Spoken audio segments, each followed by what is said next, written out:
नमस्कार, मैं आकांक्षा सक्सेना। आशा करती हूँ आप लोग बहुत अच्छे होंगे। आज इस पर्टिकुलर वीडियो में हम बात करने वाले हैं जर्मनी के वेदर की। वेदर या क्लाइमेट जो पूरी तरीके से आपकी सोचने के तरीके को, आपके लाइफस्टाइल को, आपकी वेशभूषा को और खाने पीने की चीज़ों में आपको क्या करना है क्या नहीं करना है सबको डिसाइड करता है। तो अगर आप इंडिया से या फिर किसी और नेशन से यूरोप में माइग्रेट करने का सोच रहे हैं पढ़ाई के लिए, नौकरी के लिए, परिवार के लिए या घूमने के लिए, तो आपको ये ट्रू फैक्ट्स पता होने चाहिए। ये आपको 100% मदद करेंगे आपका बैक पैक करने के लिए, आपको चीज़ों का सिलेक्शन करने के लिए कि आप क्या खाने के लिए लाएँ, किस तरह के कपड़े लाएँ, क्योंकि जलवायु ही डिटरमिन करती है कि आपका लाइफस्टाइल कैसा होगा। तो यहाँ पर अगर आप वेदर की बात करें तो ये बड़ा अनप्रडिक्टेबल है, बहुत चेंजेबल है। यहाँ भी क्लाइमेटिक सीज़न होते हैं, 4 सीज़न होते हैं, गर्मी, सर्दी, ऑटम, स्प्रिंग, चारों सीज़न होते हैं। लेकिन चारों सीज़न में बहुत ज़्यादा टेम्परेचर वेरिएशन नहीं होता है। मिनिमम टेम्परेचर एवरेज अगर एक माने तो वो 8 डिग्री से 10 डिग्री के बीच में रहता है और मैक्सिमम माने तो वो 12 से 14 डिग्री के बीच में रहता है। हालांकि अगर आप रिकॉर्ड्स की बात करें तो 24 दिसंबर सन 2001 में यहाँ पर सबसे कम टेम्परेचर गया था, which was like -45 degree centigrade, जो यहाँ की एक सिटी में पाया गया था। और अगर मैक्सिमम टेम्परेचर की बात करें तो अभी रिसेंटली ही जुलाई में 2019 में यहाँ टेम्परेचर था 42.9 डिग्री सेंटीग्रेड। तो ये रिकॉर्ड में केवल 2 बार ही रिकॉर्डेड है। अदरवाइज अगर आप यहाँ का नॉर्मल टेम्परेचर देखेंगे तो वो minimum average temperature 8 degree centigrade, 6 to 8 degree centigrade, और मैक्सिमम देखेंगे तो वो 12 से 14 डिग्री सेंटीग्रेड तक रहता है। इसका मतलब ये हुआ कि गर्मी भी बहुत गर्म नहीं है और सर्दी भी बहुत सर्द नहीं है। लेकिन एक कॉन्सेप्ट वो है रेन का। Rain through out the year होती है, तो कोई भी ड्राई ना तो समर सीज़न है ना ही ड्राई विंटर सीज़न है, जो आपको ये बताता है कि आपको कभी भी जैकेट पहननी सकती है और कभी भी आपको अम्ब्रेला की ज़रूरत पड़ेगी। अब बात करते हैं कि जो यहाँ का एक वेरिएंट टेम्परेचर है और एटमॉस्फेयर जो फिक्स नहीं है, उसकी वजह से आपके खाने पीने पर क्या फ़र्क पड़ता है। तो टेम्परेचर जैसे इंडिया में हमारे पास 4 सीज़न होते हैं, हमें पता है मई, जून, जुलाई में गर्मी रहेगी, फिर बारिश आएगी, उसके बाद ऑटम आएगा और उसके बाद फिर सर्दियाँ आएंगी। इस तरह से जो एक सीजनल चेंजेस हैं वो हमारी जलवायु के आधार पर ही हमारी फसल को डिसाइड करते हैं, हमारे त्योहारों को डिसाइड करते हैं और हमारे जीवन का एक जो जीने का नज़रिया है, जो त्योहारों को मनाने का नज़रिया है और जिस तरह से खान पान है, वो सब उसी से डिसाइडेड होता है। तो क्योंकि टेम्परेचर बहुत फिक्स नहीं है, इधर टेम्परेट जोन है, बारिश, धूप, छाँव, ये सब मिक्स मिला जुला चलता रहता है। इसके लिए आपको यहाँ पर फ्लोरा एंड फौना बहुत अच्छा मिलेगा। मतलब आप चारों तरफ ग्रीनरी देख पाएंगे। क्रीपर्स तो इतने शानदार यहाँ पर होते हैं, आप किसी भी दीवार पे जाएं अलग अलग तरीके के क्रीपर्स आपको देखने को मिलेंगे। तो जो नेचुरल वेजिटेशन है उसके लिए ये एक चैलेंज है। कुछ सब्जियां जो बिल्कुल नहीं उगाई जा सकती क्योंकि उनको हाई टेम्परेचर की ज़रूरत होती है, और कुछ सब्जियां जिनको बिल्कुल फ्रॉस्ट की ज़रूरत होती है या बहुत ठंडे टेम्परेचर की ज़रूरत होती है, वो भी यहाँ पर मुमकिन नहीं है। केवल वो चीज़ें जो इस बदलते मौसम को सर्वाइव कर पाएँ, इसमें अपने आप को पनपा पाएँ, फसल उग पाए, केवल वही चीज़ें हो पाती है। तो उसी का फ़र्क पड़ता है यहाँ के खान पान पे। तो आप देखें यहाँ का खान पान कैसा है। आप यहाँ किसी भी स्टोर पे जाएंगे, बेसिक चीज़ें, दूध, दही और मांस, ये अंडे, ये कॉमन चीज़ें हैं। अगर आप एगिटेरियन हैं, आप एग खाते हैं, तो आपका सर्वाइवल इधर पॉसिबल है। अगर आप वेजिटेरियन हैं तो ये आपके लिए चैलेंजिंग हो सकता है, राइट, क्योंकि बहुत सारी वेजिटेबल्स आपको यहाँ पर नहीं मिलेंगी। कुछ फिक्स हैं, वो भी एक्सपोर्ट होकर इधर आती हैं, तो बहुत ज़्यादा वेजिटेशन इधर पॉसिबल नहीं है, राइट। जैसे हमारे देश में गेहूँ, धान, चावल ये सब होता है और वो हमारी प्रमुख फसलें होती हैं जिनके आधार पर हम डिफरेंट टाइप की रेसिपीज़ बनाते हैं, वो इधर पॉसिबल नहीं है। तो लॉजिक है उसके पीछे। फिर आप आ जाएँ कि आपकी वेशभूषा, क्योंकि मैंने जैसे आपको बताया कि इधर बहुत ज़्यादा सर्दी कभी भी हो जाएगी, कभी भी बारिश हो जाएगी, तो अपन ट्रेडिशनल ड्रेसेस को बहुत कम कैरी कर सकते हैं। मैंने जो यहाँ मेरा 2-3 हफ्तों का एक्सपोजर रहा है, उसमें मैंने देखा है संडे को आपको लोग बिल्कुल तैयार मिलेंगे। They will dress themselves nicely, they will do makeup, और बाकी के दिनों में आप किसी भी एज ग्रुप का व्यक्ति उठा लीजिए, वो बिल्कुल रफ एंड टफ रहता है। मतलब they wear jeans, they wear top, they wear, क्योंकि ये यहाँ की क्लाइमेटिक कंडीशन है, प्लस ट्रांसपोर्टेशन, राइट, क्योंकि पब्लिक ट्रांसपोर्टेशन पे ज़्यादा डिपेंडेंसी है इधर। ट्रांसपोर्टेशन पे मैं एक अलग वीडियो बनाऊंगी, शानदार एफिशिएंट ट्रांसपोर्टेशन है, उस पर एक अलग वीडियो बनाएंगे। तो अगर आपको उस तरीके की ज़िंदगी में अपना सामंजस्य करना है तो डेफिनेटली उस पर आपकी वेशभूषा का फ़र्क पड़ता है। अब मैं यहाँ पर साड़ी और ऊँची हील पहन के निकलूँगी तो डेफिनेटली मैं एक भी ट्रेन नहीं पकड़ पाऊँगी, और अगर पकड़ भी ली तो उतर नहीं पाऊँगी। तो ये फिजिबिलिटी है। आपको अगर सिस्टम के साथ इन्वाइव होना है तो आपको इस कल्चर में ढलना ही पड़ेगा, राइट। अब जो एक बहुत बड़ी चीज़ है। हम जैसे लोग जो इंडिया से आते हैं वो बड़ा कंफ्यूज हो जाते हैं, क्योंकि यहाँ सनलाइट की बात करें तो यहाँ जर्मनी में 79 सिटीज़ हैं। 79 सिटीज़ में 5 सिटीज़ ऐसी हैं जिनको सबसे ज़्यादा कम सनशाइन मिलता है, और वो पाँचों की पाँचों सिटीज़ आपको नॉर्थ राइन वेस्टफालिया में मिलेंगी। इसमें 3.3 आवर्स की सनलाइट ही मिलती है। एक एवरेज बात करें तो हर सिटी को मतलब इनको छोड़कर हर सिटी को 4.5 का एक सन एक्सपोजर मिलता है। मतलब सनलाइट इतने दिन रहेगी थ्रू आउट द ईयर और पर डे के हिसाब से। और अगर आप बात करें कि इनके गर्मियों के दिनों में मतलब समर सीजन में हाईएस्ट जो सनशाइन एक्सपोजर है वो होता है 5.2 आवर्स का, राइट। लेकिन इसका मतलब ये कतई नहीं है कि सन आएगा और उसके बाद रात हो जाएगी। ये यहाँ का सबसे बेहतरीन कॉन्सेप्ट है जिसने मुझे तो कम से कम एक हफ्ते तक परेशान किया।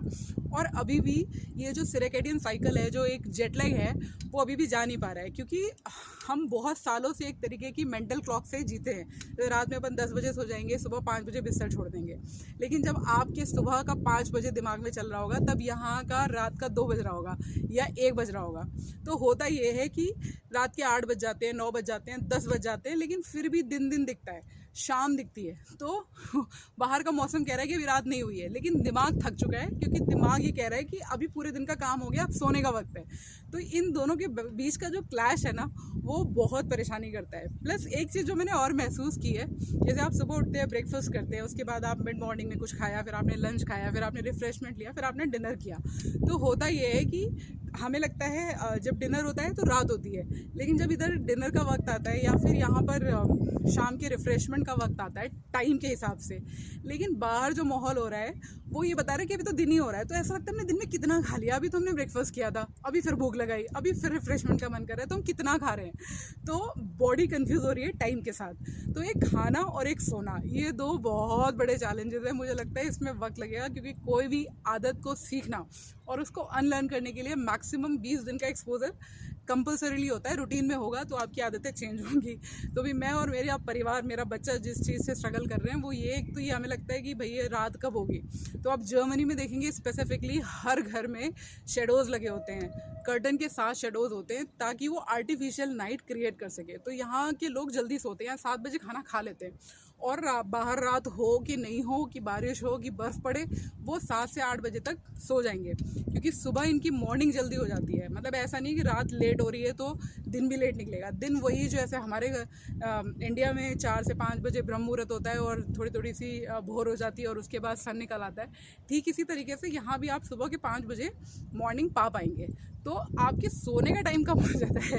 रात 11 बजे रात होती है और सुबह 5 बजे मॉर्निंग हो जाती है। तो वो 6 और 7 घंटे भी प्रॉपर आपको रात में नहीं मिल पाते। तो यहाँ के लोगों की तो आदत होती है, वो 7 बजे अपना डिनर करते हैं, 8-9 बजे तक सोते हैं और उसी हिसाब से सुबह 6 बजे तक उठ जाते हैं। और यहाँ की जो वर्किंग कल्चर है वो भी इस हिसाब से ढला हुआ है। मतलब सुबह 8 से 4 या 9 से 5 की शिफ्ट होती है और उसके बाद कोई काम नहीं होता है। तो शाम का जितना दिन का वक्त मिलता है वो आप अपनी फैमिली के साथ खुद को जीने में लगा सकते हैं। तो कुल मिला के यहाँ का जो टेम्परेचर है वो चैलेंजिंग है।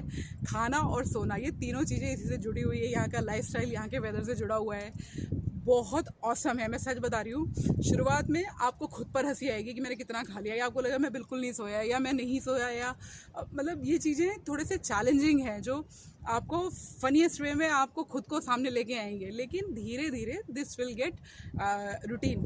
तो मुझे लगता है ये सारी छोटी छोटी इन्फॉर्मेशन आपके सोचने का तरीका, आपके पहनावे का तरीका, आपके खान पीन का तरीका, क्योंकि जैसा टेम्परेचर होगा वैसी वहाँ की फसलें होंगी और वैसे ही वहाँ रेसिपी बनेंगी।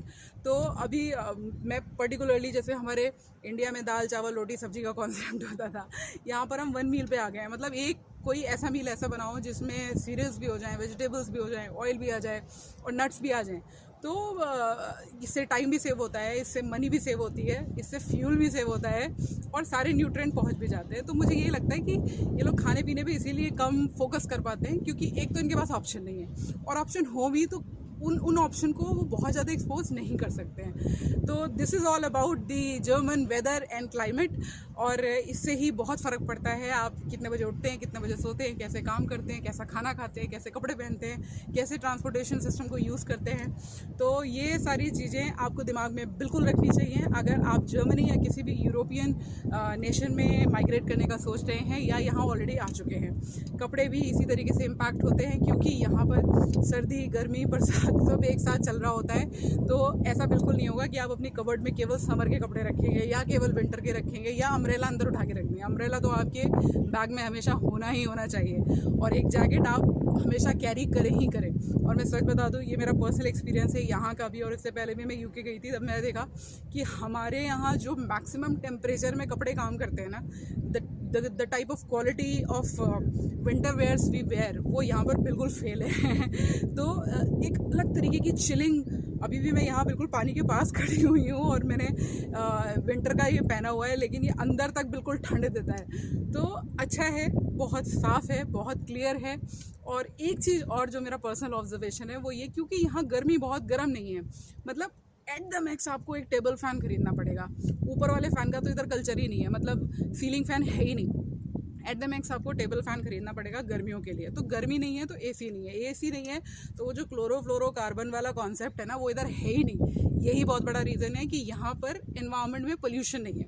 और अगर आपको शायद पीछे दिख रहा हो तो एक फैक्ट्री है पीछे, जहाँ से बिल्कुल pure white Frost kind of धुआं बाहर निकल रहा है। तो रूल्स बड़े सॉलिड हैं, उनको फॉलो किया जाता है, और इन सब का फ़र्क एनवायरनमेंट पे पड़ता है। और इन सब का ही फ़र्क इस पे पड़ता है कि आप मीलों तक चल रहे हैं, आपको थकावट नहीं होगी। एनवायरनमेंट इतना सुखद है, इतना साफ़ है, इतना क्लियर है कि आपको चलने पर भी खुशी का अंदाज़ा होता है। तो कुल मिला के क्लाइमेट यहाँ का चेंजेबल है, टेम्परेट है, बहुत ज़्यादा प्रेडिक्टेबल नहीं है। यहाँ की वेबसाइट है, यहाँ का अपना डिपार्टमेंट है जो वेदर फोरकास्ट करता है, फिर एक्यू का ऐप है और weather.com है। यहाँ पर आप घर से निकलने से पहले वेदर को ज़रूर चेक करें, आप देखें क्या फोरकास्ट कहता है, उसके हिसाब से आप अपना सामान पैक कर सकते हैं, क्योंकि पब्लिक ट्रांसपोर्टेशन में बहुत ज़्यादा चीज़ें आप अपने साथ नहीं ले जा सकते हैं। तो ये सारी चीज़ें आपको मदद करेंगी यहाँ के वेदर को समझने में, उनके साथ जीने में और एडजस्ट करने में। तो आशा करती हूँ ये छोटा सा वीडियो आपको ज़रूर पसंद आया होगा, आपको काफ़ी सारा इन्फो मिला होगा। कंपेयर करें इसको कैसे हमारे देश से अलग है और किस तरह से इस वेदर की वजह से इनके देश का विकास और ज़्यादा होता है या कम होता है, या किस तरह से वेदर का फ़र्क हम लोगों की प्रोग्रेस में पड़ता है। तो मैं एक टीचर होने के नाते अपने कंपैरेटिव चक्षु हमेशा ऑन रखती हूँ, और बड़ा मज़ा आता है जब चीज़ों को कंपेयर करते हैं और फिर सोचते हैं यहाँ से क्या ऐसी चीज़ें ले जाएं और हम किस चीज़ में धनी हैं। जाते जाते एक छोटी सी बात आपको बताऊँ, डिजिटल प्लेटफॉर्म के पॉइंट ऑफ व्यू से इंडिया बहुत एक्सेल कर चुका है।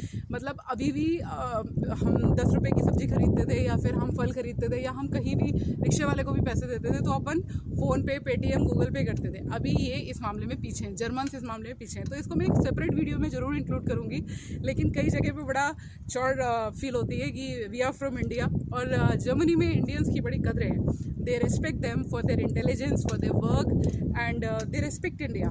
सो हम सभी लोगों के लिए अच्छी बात है।